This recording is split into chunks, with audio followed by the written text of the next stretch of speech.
I was looking for the best advice to give us today because we have people, solopreneurs, we have people, small businesses, medium-sized businesses, different levels, different amounts of years in it, and but cracking the social media, and I think we've hit all the key points here.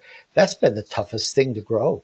And not only that, advice changes, things change. As you mentioned, where it was popular to be on TikTok one time, it's a little different now. You can still be popular on TikTok, but you need to know different. You need to know how to approach it differently.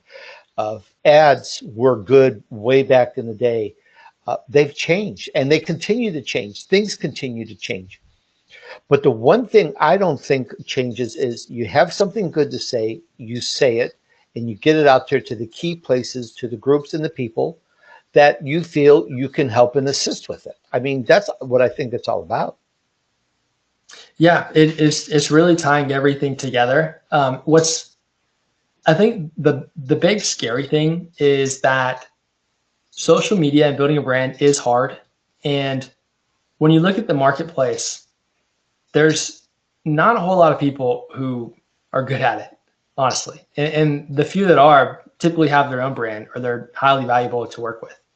Versus if you look at other skill sets like sales, there's a lot of amazing salespeople. If you look at any like attorneys, doctors, all these different professions, there's a lot of people who are really great at it.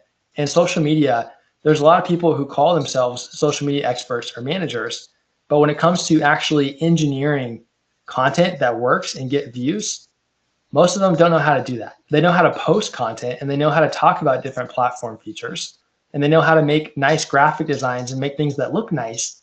But when it comes to making things that actually perform and drive leads and sales for your business, ties in marketing, uses psychology and fundamentals, split testing hooks, like building systems around it, there's not a lot of people who have really cracked the code. And I think that's the discouraging part because a lot of people have tried to do this themselves and they don't know what they're doing. And then they've tried to work with other people who didn't know what they were doing either. And then they got burnt from that relationship.